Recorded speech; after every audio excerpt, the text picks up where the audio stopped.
welcome back to Kids for Christ. We're so excited that you're here with us today. All month long, we've been talking about creativity. Creativity is imagining what you could do because you're made in God's image. Right, Mr. Eddie? Yeah, that's right. And you want to know something so cool? God's creativity is limitless. Just think of things like dogs. Did you know that they have really loose skin? No. Do you know why? Why? Because they can shake off 70% of the water in just 4 seconds because of it. That's incredible. And think about butterflies. Did you know that butterflies have feet? No, they have feet. Yes, they do. Wings. That way they can taste things that they land on with their feet. What? That is That's so awesome. creative, right? That's awesome, yeah. It is. Are you ready for our challenge? Let's do it. I'm Okay. always ready.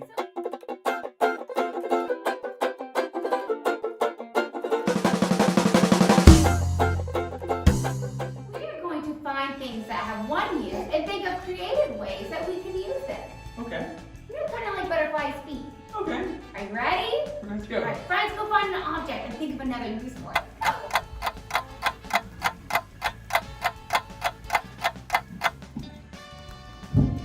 What did you find, Mr. Eddie? A Bible or book in general. Oh, so how do you usually use a book? So usually you read a book, but if you need to glue something together that you need to hold it down with, you can place it on top of it to keep that constant pressure. Look what else I found. Look what else I found.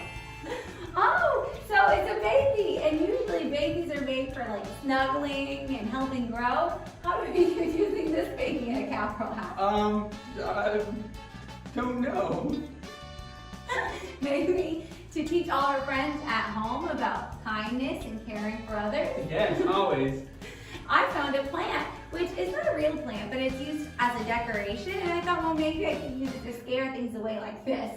Ah! It scare us. It works. It scare her. No, it didn't. Well, thanks for helping us out, Nora. Yeah, you're such a good helper. All All right. right, I think it's time for worship. What do you think? Oh, I think Nora's All ready right, too. let's go put all the things back and meet our friends back for our worship song. Okay. Are you ready? Help me sing it now. 1, 2, 3, let's go. I was made to do amazing things. I know. I was made to be his hands and feet. I know. God made me to shine, makes me come alive, makes me wanna live my life for him. God made me to shine, makes me come alive, makes me wanna live my life. Wanna dance, dance, dance, dance all around. I wanna jump, jump, jump and sing out loud. And yes, the light I found, I just can't hide it now. I wanna shout it out to the world. God made me, yeah, and I'm unique, yeah. I wanna go wherever he will lead. I will go. Imagine all the possibilities. Oh, I know. God made me to shine, makes me come alive, makes me wanna live my life for him. God made me to shine, makes me come alive, makes me wanna live my life. I wanna dance, dance, dance, dance all around. I wanna jump, jump, jump and sing out loud. And yes, the light I found, I just can't hide it now. I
friends. And I like how Mr. Eddie got really creative with his moves. Like this one, and that one was pretty cool. I don't know what this one was. Yeah, I'm not sure. That's just creativity, though. Yeah, that was pretty creative. Yep. Do you mind saying the prayer for us? I'd love to. Dear Lord, thank you for bringing us together to learn more about creativity. And as we go throughout this month and this week, and we go back to school, please just allow us to open our eyes and see all the amazing things that God has created for us. In your name we pray. Amen. Amen. All right, let's watch the Bible story. Let's watch. The Bible. It's 66 books of history, stories, letters, and poetry that fit together to form God's one big story. The epic adventure of how He created us and loves us so much that He made a way to rescue us. As we travel through the Bible, from Genesis to Revelation, we discover people who met God and found their lives changed forever. Now, for an amazing story. Inspired by the Book of Esther. Esther was the queen of Persia. Wait, what? Queen? Esther didn't become queen in the usual way. See, her father wasn't a king, and she wasn't from a noble family. It's just me and cousin Mordecai. In fact, Esther was Jewish. Many of God's people had been captured and brought to Babylon when their home, Judah, was conquered. Then Babylon was taken over by Persia.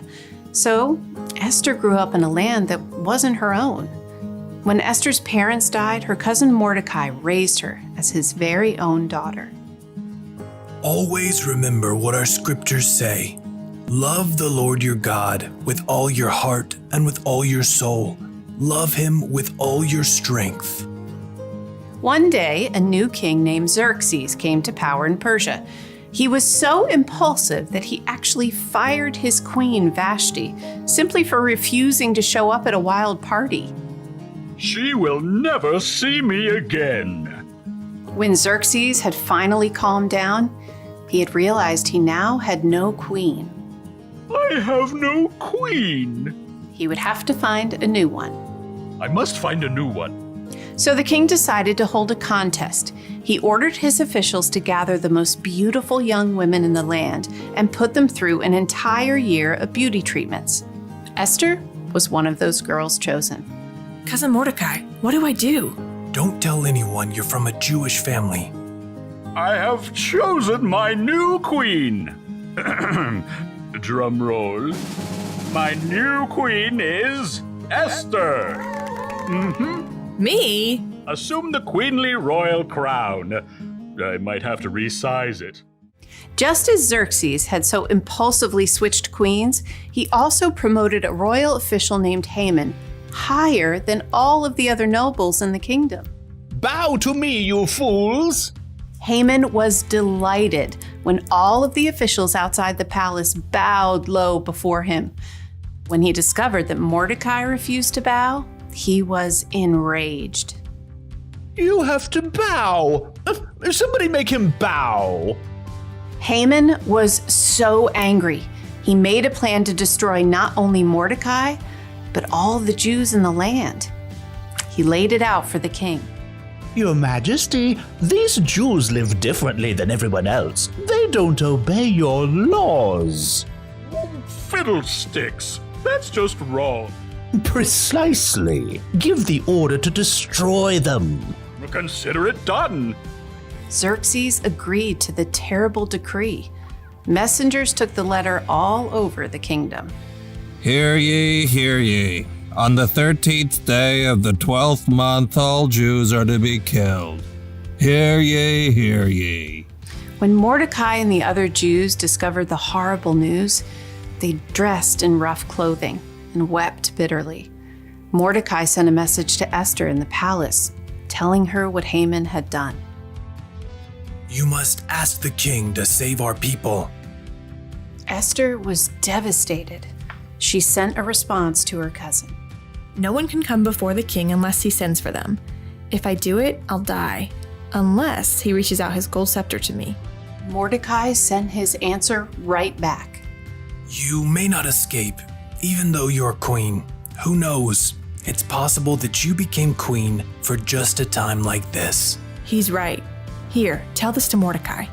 Gather all the Jews. Don't eat anything for 3 days. I and my servants will fast too. Then I'll go to the king." Esther faced an impossible dilemma, but she took 3 days to prepare her heart and her mind. "Bring my most beautiful royal robes." Heart racing, Esther entered the throne room. Across the long hall, she saw the king seated high on the throne. Breathless, she waited for him to see her. "Please, please, please." The king looked up, his dark eyes locked on Esther's face. And then he smiled. He reached out his golden scepter. "Thank God." What is it, Queen Esther? I'll give you anything, up to half my kingdom. Esther could have made her request right away, but she knew she would have a better chance if she made the king curious. "King Xerxes, if it pleases you, come to a feast I prepared today. Oh, and bring Haman." Consider it done. Esther created an elaborate feast for the king and his number 2 official. Look at me, you peasants, invited to the queen's banquet. At the meal, King Xerxes once again tried to discover what Esther wanted. I'll give you anything, up to half my kingdom. Once again, Esther held her ground and waited for the perfect moment. "I'd like you and Haman to come to another feast tomorrow. Then I'll answer your question." The king agreed, and Haman spent the whole evening bragging to all of his friends. You guys, the queen thinks I am the bomb. But the second feast was a different story. As before, Esther prepared an incredible meal. Both Haman and the king were quick to dig in. What do you want me to do for you? I'll give you up to half my kingdom. Esther took a deep breath. Something told her this was the right moment. "Your Majesty, let me live. Please spare my people. We have been sold to be destroyed." Haman paled and choked on his fillet, but the king's face flushed red with rage. Who is the man who has dared to do such a thing? Esther turned her gaze on Haman. "Haman is the one." In a panic, Haman threw himself at the queen. Totally didn't mean it. Please, please, please let me live. You dare attack the queen? Take him away. That very night, Haman was killed, and the king created a new order that would allow the Jews to be saved. "We will celebrate this day with great joy." God had given Esther a surprising position in a foreign nation, and when the time was right, she would use all she had been given to save her people.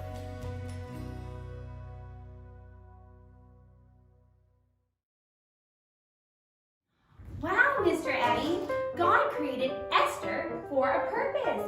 And did you know that God created all of us for a purpose too?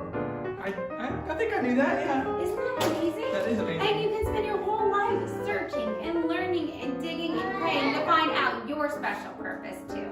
Yes. So that's what I'm going to try to do this week, Mr. Me Eddie. too. That's a great idea. All right. We'll see you next week, friends.